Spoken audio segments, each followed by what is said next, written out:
오늘 은혜 받을 말씀은 요한복음 7장 37절에서 39절 말씀, 요한복음 7장 37절에서 39절 말씀 읽겠습니다. 명절 끝날 곧 큰 날에 예수께서 서서 외쳐 이르시되 누구든지 목마르거든 내게로 와서 마시라. 나를 믿는 자는 성경의 이름과 같이 그 배에서 생수의 강이 흘러나오리라 하시니 이는 그를 믿는 자들이 받을 성령을 가리켜 말씀하신 것이라. 예수께서 아직 영광을 받지 않으셨으므로 성령이 아직 그들에게 계시지 아니하시더라. 아멘.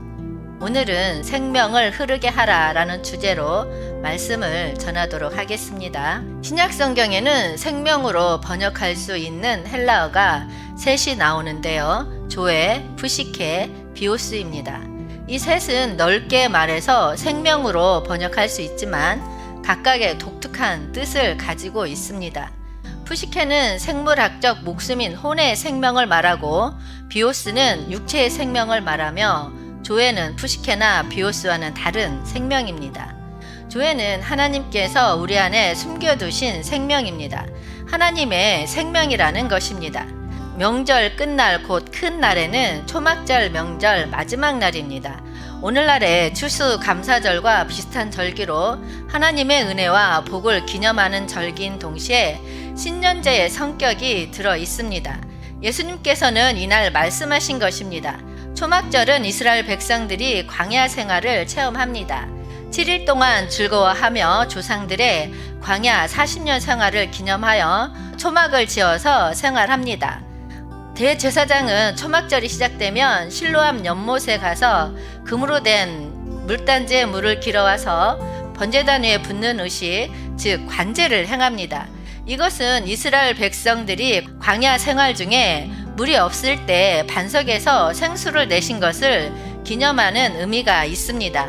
원래 제단이 있는 성전의 제사장들은 제사장 외에는 아무도 들어갈 수 없는 성역이었습니다. 그러나 이날 하루만큼은 모든 이스라엘 순례객들에게 개방되었습니다. 심지어 어린아이들도 초막절 마지막 날에는 제단 주위에 도는 행사에 참여할 수가 있었습니다. 초막절 마지막 날에 시편 118편 25절의 기도를 간절히 하면서 여호와여 구하옵나니 이제 구원하소서. 여호와여 우리가 구하옵나니 이제 형통하게 하소서. 아멘. 순례객들은 제단 주위를 7바퀴를 돌게 됩니다. 이날 지난해에 죄를 용서받을 수 있는 마지막 사죄의 날이라고 믿고 유대인들은 초막절 마지막 날을 큰 구원의 날로 지킵니다. 그래서 초막절 마지막 날 제단에 물을 부으면서 사죄의 은총에 감사하고 성령에 사로잡히기를 구하며 춤을 춥니다. 많은 사람들로 소란스러운 이때에 예수님이 외쳐 말씀하십니다.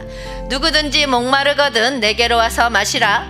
예수님은 목소리를 높여서 영혼의 갈증을 해결할 수 있는 영원한 생명으로 초청하신 것입니다. 우리는 이 세상을 살아가며 여러 가지로 소모되고 상처받기도 하고 내면에서는 무엇인가가 부족한 느낌이 들기도 합니다. 그러나 본문에서 예수님께서 말씀하시면서 이러한 우리의 삶을 채워주시겠다는 약속을 하십니다. 예수님께서는 누구든지 목마르고 배고프면 와서 내게로 오라고 하셨습니다. 이것은 우리가 허전하고 빈곤한 삶을 살아가고 있다 해도 예수님 안에서는 모든 것이 충만하다는 것을 알려주는 말씀입니다. 예수님은 사마리아 여인에게도 영원히 목마르지 않을 영생을 말씀하십니다. 요한복음 4장 14절 말씀 읽겠습니다. 내가 주는 물을 마시는 자는 영원히 목마르지 아니하리니 내가 주는 물은 그 속에서 영생하도록 솟아나는 샘물이 되리라. 아멘. 유대인들은 사마리아 사람들을 노골적으로 무시하고 혐오하고 상종도 안 했습니다. 사마리아 사람들을 부정하다고 매우 싫어했습니다. 그런데 예수님은 유대인인데 대부분 유대인들이 가려고 하지 않았던 사마리아를 걸어가셨습니다. 예수님은 그 도시 사람들을 만나기 위해서 수가라 하는 동네에 들어가셨습니다. 이 동네에는 우물이 하나 있는데 이 우물은 이삭의 아들이었던 야곱이 소유했던 유서 깊은 우물이었습니다. 예수님은 피곤함을 느끼고 우물 곁에 앉았습니다. 이스라엘은 중동 지역으로 매우 더운 나라입니다. 오늘날 우리가 사용하는 24시간 개념으로 볼 때 낮 12시였습니다. 낮 12시에 우물 곁에 앉아 있을 때 아무도 찾아오는 이가 없었습니다. 그런데 어느 한 사마리아 여인이 걸어오고 있었습니다. 이 여인은 사람들의 눈을 피해 한적한 시간에 물을 뜨러 온 것을 보아 무엇인가 말 못할 사정이 있다는 것을 알 수 있습니다. 사마리아 지역의 수가성에서 한 여인을 만나신 예수님은 그 여인에게 영생하도록 솟아나는 샘물을 주신다고 말씀하십니다. 사마리아 여인은 유대인 남자가 사마리아 여자에게 물을 달라고 하는 것에 놀랐습니다. 그러나 사마리아 여인은 주여, 그런 물을 내게 주사 목마르지 않고 또 여기 물 기르러 오지도 않게 하옵소서 라고 말합니다. 그래서 예수님은 가서 내 남편을 불러오라 말씀하십니다. 여자가 대답하길 남편이 없다고 말합니다. 지금까지 여자는 5명의 남편을 거쳤고 지금 살고 있는 남편도 남편이 아니라고 예수님이 말씀하십니다. 이 여자는 지금까지 어느 누구도 사랑을 채워주지 못했던 것입니다. 그녀의 공허함과 갈증을 해결할 수 있는 길은 그리스도가 공급해주는 생명수를 마시는 일밖에 없습니다. 본문에서 예수님께서 말씀하신 생수는 예수님을 믿는 자들이 받을 성령을 의미합니다. 성령을 받는 자는 하나님과 함께 함으로 그의 삶의 공허와 허무가 사라지고 풍성한 삶을 살아가게 됩니다. 세상이 주는 다른 물로는 인간의 갈증을 해결할 수 없습니다. 세상이 제공하는 물은 바닷물과 같아서 마시면 마실수록 더욱 목마름이 심해질 뿐입니다. 오직 예수께서 주시는 생수, 즉 영원한 생명을 누리는 자만이 진정한 해갈의 은혜를 누릴 수 있게 됩니다. 우리가 예수님 안에서 참된 생명을 받으면 우리의 삶이 참된 의미와 목적을 가지게 됩니다. 그리고 두 번째로 예수님께서는 이 생명의 물이 예수님 안으로 우리 속으로부터 나와서 생명을 주는 강과 같이 흐르게 한다고 말씀하십니다. 이것은 우리가 예수님께서 주신 삶을 흘려서 우리 주변의 다른 이들에게 삶의 물을 전하는 삶을 살아가도록 돕는 말씀입니다.